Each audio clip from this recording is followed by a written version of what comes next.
বাংলা নববর্ষ উপলক্ষে প্রধানমন্ত্রী শেখ হাসিনার শুভেচ্ছা বার্তা। পেছনের গ্লানি ভুলে এগিয়ে যেতে দেশবাসীর প্রতি আহ্বান।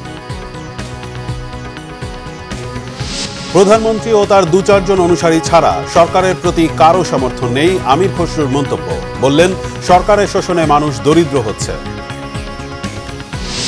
এবারের ঈদে বেচাকেনা ছাড়িয়েছে ২.৫ লাখ কোটি টাকারও বেশি। দোকান মালিক সমিতির তথ্য, কমেছে পোশাক বিক্রি।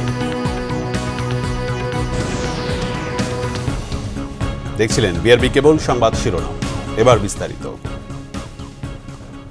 দেশবাসীকে বাংলা নববর্ষের শুভেচ্ছা জানিয়েছেন প্রধানমন্ত্রী শেখ হাসিনা। শুক্রবার এক ভিডিও বার্তায় তিনি এ শুভেচ্ছা জানান। প্রধানমন্ত্রী বলেন, আসুন নতুন বছরে অতীতের সকল ব্যর্থতা, দুঃখ, গ্লানি পেছনে ফেলে সুন্দর ভবিষ্যৎ বিনির্মাণের লক্ষ্যে একযোগে কাজ করি। আগামী রোববার সারা দেশে উদযাপিত হবে বাংলা নববর্ষ ১৪৩১ বঙ্গাব্দ। পহেলা বৈশাখকে সামনে রেখে আজ বাংলা নববর্ষের শুভেচ্ছা বার্তায় দেশবাসীর উদ্দেশ্যে শেখ হাসিনা বলেন, বর্ষ পরিক্রমায় আবারও আমাদের মাঝে ফিরে এসেছে নতুন বছর। আপনারা যারা দেশে বিদেশে অবস্থান করছেন, বাংলাদেশের সকল ভাই বোনকে জানাই বঙ্গাব্দ ১৪৩১-এর শুভেচ্ছা, শুভ নববর্ষ। প্রধানমন্ত্রী কবি সুফিয়া কামালের ভাষা উচ্চারণ করে বলেন, পুরাতন গত হোক, যবনিকা করে উন্মোচন। তুমি এসো হে নবীন, হে বৈশাখ নববর্ষ, এসো হে নতুন। বিএনপির স্থায়ী কমিটির সদস্য আমির খসরু মাহমুদ চৌধুরী বলেছেন, প্রধানমন্ত্রী ও তার ২-৪ জন অনুসারী ছাড়া সরকারের প্রতি দেশ বিদেশের কারো সমর্থন নেই। দুপুরে চট্টগ্রামের মেহেদীবাগের বাসায় সাংবাদিকদের এক প্রশ্নের জবাবে তিনি একথা বলেন। এ সময় আমির খসরু বলেন, বিনা ভোটের সরকার দেশ চালাচ্ছে। তাদের শোষণের কারণে বিপুল মানুষ দরিদ্র হচ্ছে। দলীয় মানুষের হাতে সম্পদ কেন্দ্রীভূত হচ্ছে। সরকার মুক্তিযুদ্ধের আকাঙ্ক্ষা ধূলিসাৎ করে দিয়েছে বলেও মন্তব্য করেন আমির খসরু। এ অবস্থা থেকে মুক্ত হতে ঐক্যবদ্ধ আন্দোলনের মাধ্যমে ফ্যাসিস্ট সরকারের পতন ঘটানোর কথা বলেন তিনি।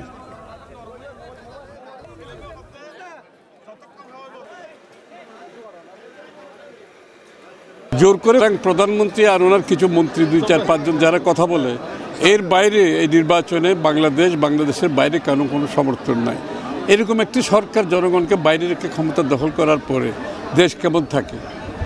দেশ যেমন থাকা তেমন থাকছে। বাংলাদেশের স্বাধীনতা যুদ্ধের যে আকাঙ্ক্ষা ছিল, আজকে সব কিছু ধূলিসাৎ করে দিয়েছে তারা সব অধিকার কেড়ে নিয়ে। বিএনপি আওয়ামী লীগের মতো ককটেল পার্টিতে বিশ্বাসী নয়। বিএনপি গরিব দুঃখী মানুষ এবং নির্যাতিত নেতাকর্মী নিয়ে ইফতার করেছে বলেছেন বিএনপির সিনিয়র যুগ্ম মহাসচিব রুহুল কবির রিজভী। তিনি বলেন, সরকারি দলের নেতাকর্মীদের কাছে ঈদ আনন্দদায়ক হলেও সাধারণ মানুষের মাঝে কোনো স্বস্তি নেই। এক অনলাইন সংবাদ সম্মেলনে এসব কথা বলেন তিনি। জানেন, গতকাল প্রধানমন্ত্রী বলেছেন যে বিএনপি রেখে ১,০০০ ইফতার পার্টি করবে। বিএনপি তো ককটেল পার্টি করেনি, বিএনপি ইফতার পার্টি করেছে। ইফতার মাহফিল এটা একটা ধর্মীয় অনুষ্ঠানের রীতিতে পরিণত হয়েছে। এখানে অনেক মানুষ, অনেক গরিব মানুষ, ভিক্ষুক যারা এই ইফতার পার্টিতে অংশগ্রহণ করে তারা প্রধান নেতৃত্ব করে। এই ইফতার মাহফিলের মধ্যে সেই খাবারের সংস্থান হয়, সেটিকে প্রধানমন্ত্রী ব্যঙ্গ করছে।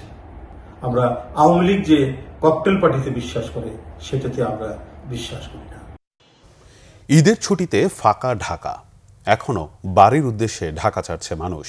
বাস ও রেল স্টেশনে ঘরমুখো মানুষের ভিড়।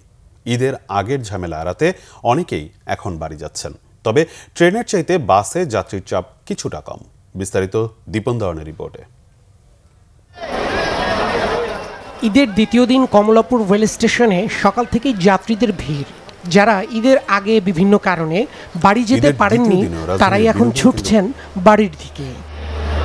কমলাপুর রেল স্টেশন থেকে বিভিন্ন গন্তব্যের ট্রেনের সিট ফাঁকা নেই। বড় থেকে ছোট সবার চোখে মুখে ঈদের আনন্দ। কতক্ষণে ট্রেন ছাড়বে আর কত দ্রুত বাড়ি যাবেন। নরসিংদী থেকে একটু ভিড় হয়েছে, ব্রাহ্মণবাড়িয়া থেকে ফাঁকাই ছিল। ব্রাহ্মণবাড়িয়া ঈদ করে আসছি, ঈদ করে এখন যাইতেছি বাপের বাড়ি, মানিকগঞ্জ যাইতেছি। ঈদের সিট পাইনি তো, ঈদের পরের দিন যাচ্ছি। ঈদের আগে যাই নাই, ভিড় বেশি ছিল, বাচ্চা আছে, গরমের মধ্যে যাওয়া পসিবল না। রাজধানীর বিভিন্ন বাস টার্মিনালে সকাল থেকে যাত্রীদের নিয়ে ছাড়ছে যানবাহনগুলো।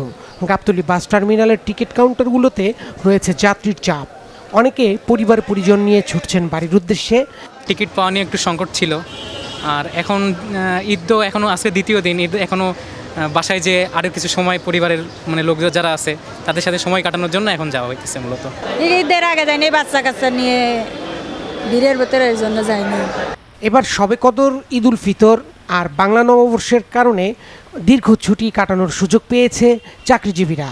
গণপরিবহনের সংখ্যা খুবই কম, ব্যক্তিগত গাড়ি নিয়ে অনেকে ফাঁকা ঢাকায় ঘুরে বেড়াচ্ছেন। দীপন দেওয়ান, বাংলা ভিশন, ঢাকা। আগের ঈদের তুলনায় এবার 10% বেশি বেচাকেনা হয়েছে বলে জানিয়েছেন বাংলাদেশ দোকান মালিক সমিতির সভাপতি হেলাল উদ্দিন।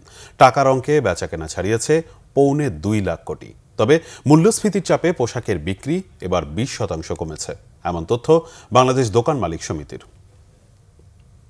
এবার আমাদের ধারণা ছিল 1,65,70,000 থেকে 70,000 কোটি টাকার মধ্যে এটা ওঠানামা করবে, বাট আমরা কিন্তু এটা অ্যাচিভ করতে পেরেছি। টাকার অঙ্কে কিন্তু আমরা সেই জায়গায় মানে পৌঁছে গেছি, কাছাকাছি জায়গায় পৌঁছে গেছি, কিন্তু সংখ্যার দিক থেকে আমরা কিন্তু সেই জায়গায় পৌঁছাই নাই।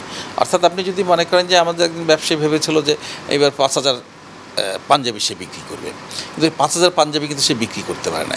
সংখ্যার দিক থেকে আপনি ধরেন প্রায় 15 থেকে 20% কমেছে নিঃসন্দেহে।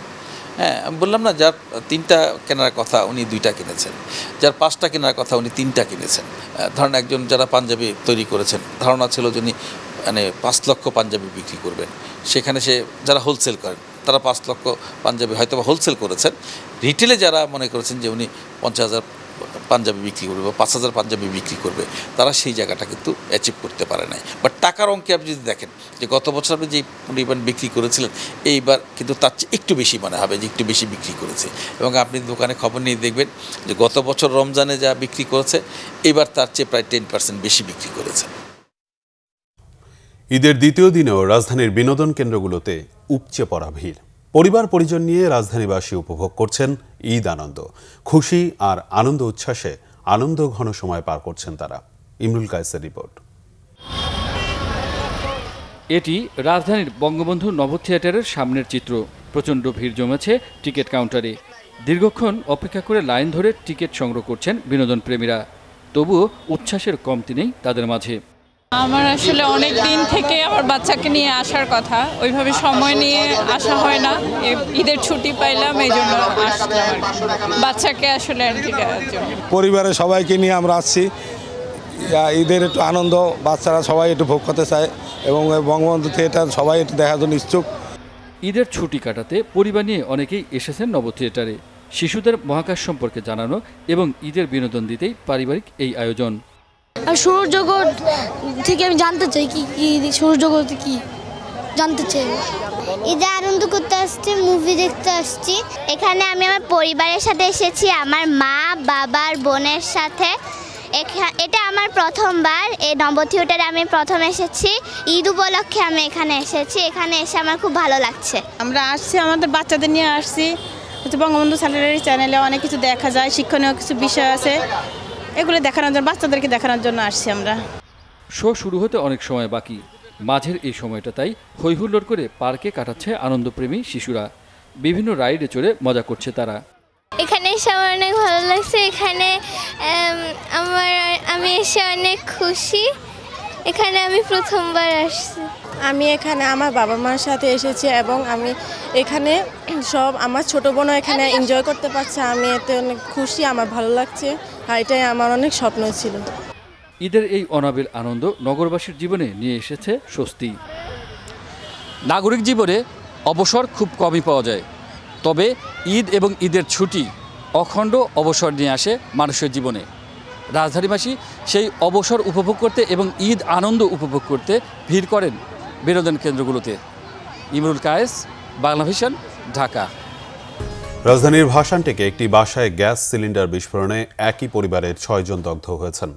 গুরুতর দগ্ধ অবস্থায় তাদের শেখ হাসিনা জাতীয় বার্ন ও প্লাস্টিক সার্জারি ইনস্টিটিউটে ভর্তি করা হয়েছে। দগ্ধরা হলেন লিটন, তার স্ত্রী সূর্যবানু, তাদের 3 সন্তান লিজা, লামিয়া ও সুজন এবং লিটনের শাশুড়ি মেহরুন্নেসা। প্রতিবেশীরা জানান, মশার কয়েল জ্বালাতে গিয়ে বিস্ফোরণ ঘটে। এতে পরিবারটির 6 জনই দগ্ধ হন। বার্ন ইনস্টিটিউটের জরুরি বিভাগের আবাসিক সার্জন ডক্টর তরিকুল ইসলাম জানান, লিটনের শরীরের 730% দগ্ধ হয়েছে। এছাড়া তার স্ত্রী সূর্যবানুর 82, লিজার 30, লামিয়ার 55, সুজনের 43 ও মেহরুন্নেসার 47% পুড়ে গেছে। তাদের সবার অবস্থাই আশঙ্কাজনক। এদিকে চট্টগ্রামের মৈজ্জারটেক এলাকার এস আলম এডিবল অয়েল মিলের আগুন নিয়ন্ত্রণে এসেছে। ফায়ার সার্ভিস জানায় সকাল 8:15টার দিকে এ আগুনের সূত্রপাত হয়। পরে খবর পেয়ে ফায়ার সার্ভিসের 4টি ইউনিট ঘটনাস্থলে গিয়ে 2 ঘণ্টায় আগুন নিয়ন্ত্রণে আনে। তবে আগুন লাগার কারণ ও ক্ষয়ক্ষতির পরিমাণ তাৎক্ষণিক জানায়নি ফায়ার সার্ভিস। এতে কেউ হতাহত হয়নি। এর আগে গত 4 মার্চ কর্ণফুলী থানার এলাকায় আগুন লাগে এস আলমের চিনির গুদামে। ঈদের মতো আনন্দ ও আবেগঘন দিনেও স্বজনদের পরশ বঞ্চিত বৃদ্ধাশ্রমে থাকা অনেকে।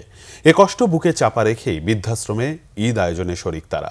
মীর মোহাম্মদ ফারুকের তথ্য ছবিতে ডেস্ক রিপোর্ট। 2জন ডাক্তার, 2জন ইঞ্জিনিয়ার, ওরা থাকে আমেরিকা। যাওয়ার সময় থেকে 4 কোটি টাকা নিয়ে গেছি, আপনাকে নিয়ে যাব, পাসপোর্টটা পর্যন্ত নিয়ে গেছি, কিন্তু আর নেয় না, খোঁজ খবরও নেয় না। এখন যোগাযোগ করলে সেই আগের যোগাযোগে পাই না তাদের। এভাবেই নিজের কষ্টের কথা জানালেন রফিকুল ইসলাম। পেশায় তিনি একজন ডাক্তার।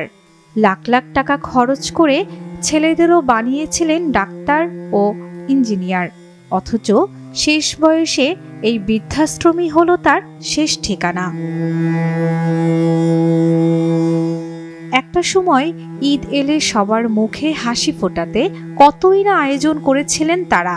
যাদের জন্য এত কিছু, সেই তারাই এখন কোনো খোঁজ নেন না বৃদ্ধ বাবা মায়ের। তবুও বুকে চাপা কষ্ট নিয়ে বলছেন ভালো আছেন তারা। আমি চাকরি করতাম কোম্পানিতে, তো আমার টাকার কি অভাব ছিল? শহর আবার এরকম 6টা বিল্ডিং বানিয়েছি, তাই আমি এখন এখানে 3 বেলা খাওয়া এবং ওনারা যে পাঞ্জাবিটা দেশে আমি আনিনি, দেখে রাজকীয় ব্যাপার। তো এটা কি? এটা গড গিফটেড, আল্লাহর রহমতে অনেক ভালো আছে এখানে। এ অবস্থায় সন্তানের প্রতি কোনো অভিযোগ নেই। নিজের আত্মসম্মান ও মেয়ের সুখের জন্যই নিঃস্ব জীবন বেছে নিয়েছেন তারা। আমরা তো একান্নবর্তী পরিবার, আমরা হয়তো অল্প লেখাপড়া, কিন্তু ওরা তো বেশি লেখাপড়া, চাকরি করতে পারতেছে না, বাচ্চা কাজে বেটি ছাড়া দিতে পারতেছে না, স্বামীরও দেখতে হচ্ছে। কি করবে? ওদের দোষ দিয়ে কোনো লাভ নাই। মেয়েদের কাছে থাকতে না, তারারই তো চলে না সংসার। উল্লাফান বাচ্চা কাচ্চা লইয়া বাসা বাড়িতে বুঝো না, অনেক ঝামেলা। এর লেগে এখন আমারে কই রাখবো, এই জন্য মারে দেখেছে। সবার মতোই নতুন জামা কাপড় ও সেমাই মুড়ি দিয়ে ঈদ আনন্দ ভাগাভাগি করেন বৃদ্ধাশ্রমের এই তত্ত্বাবধায়ক। আমার সাধ্যের মধ্যে আমি চেষ্টা করি ওদেরকে ভালো রাখার জন্য, কিন্তু সন্তানের অভাবটা তো আমি দিতে পারবো না, আপনজনের কষ্টটা তো আমি নিতে পারবো না। গাজীপুরের মণিপুরে এই বৃদ্ধাশ্রমে এখন প্রায় 200 বৃদ্ধ ও বৃদ্ধা রয়েছেন। শর্মিলা কেয়া, বাংলা ভিশন নিউজ ডেস্ক। উৎসবমুখর পরিবেশের মধ্য দিয়ে 3 পার্বত্য জেলায় পালন হচ্ছে বৈশাখী। আজ ত্রিপুরা সম্প্রদায়ের হারিবৈশু ও চাকমাদের বিজু। খাগড়াছড়ি ও বান্দরবানে উৎসবকে ঘিরে প্রতিটি জনপদ পরিণত হয়েছে পাহাড়ি বাঙালি মিলন মেলায়। ত্রিপুরা সম্প্রদায়ের হারিবৈশু উপলক্ষে সকালে নদীতে স্নান করে পবিত্র হয়ে গঙ্গা দেবীর উদ্দেশ্যে ফুল ও কাপড়ের টুকরা ভাসানোর মধ্য দিয়ে বৈশু উৎসব শুরু হয়। পাশাপাশি ঘর সাজাতে ব্যস্ত সময় পার করছে ত্রিপুরা সম্প্রদায়। পাড়ায় পাড়ায় চলছে ঐতিহ্যবাহী গড়িয়া নৃত্য আর নতুন পোশাকে তরুণ তরুণীদের ঘুরে বেড়ানো। এদিকে শনিবার মূল বিজু আর পরের দিন রবিবার পহেলা বৈশাখ বা গজ্জাপজ্জা পালন করবে তারা। এ সময় ঘরে ঘরে চলবে অতিথি আপ্যায়ন। এবার খেলার সংবাদ।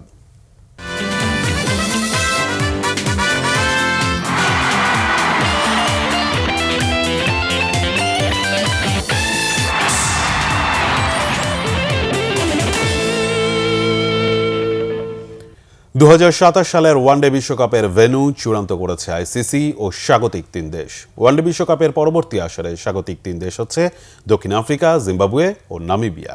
তবে 3 দেশ স্বাগতিক হলেও বিশ্বকাপের সব খেলাই হবে দক্ষিণ আফ্রিকার 8টি ভেন্যুতে।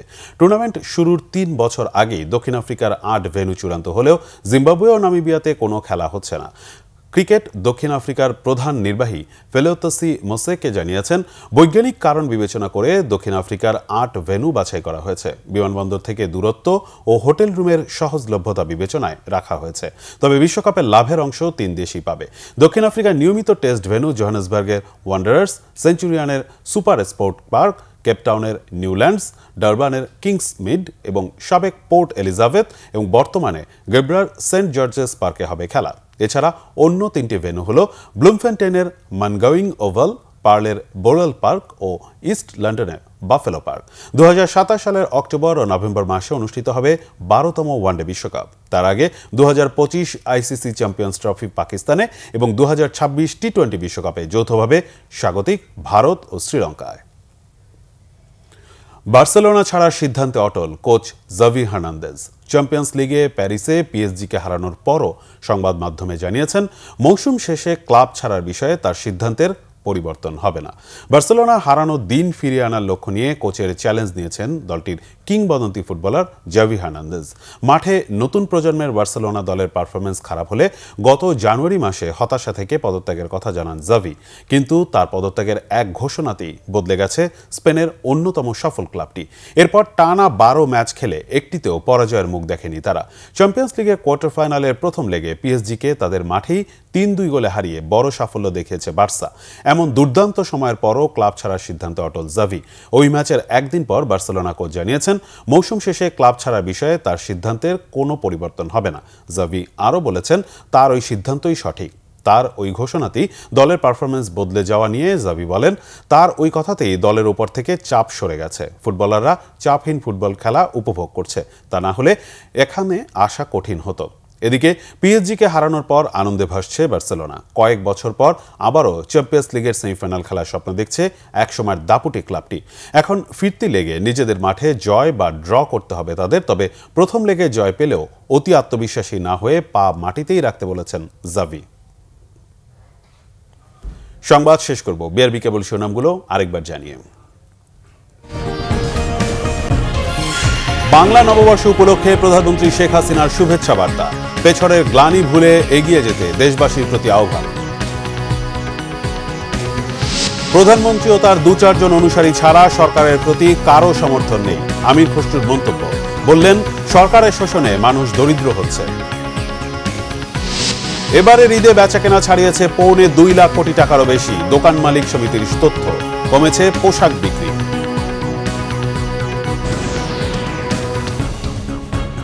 এই ছিল এখনকার মতো। পরের সংবাদ রাত 10:30টায়। এর আগে 9টায় রয়েছে নিউজ 20 দেখার আমন্ত্রণ রইল।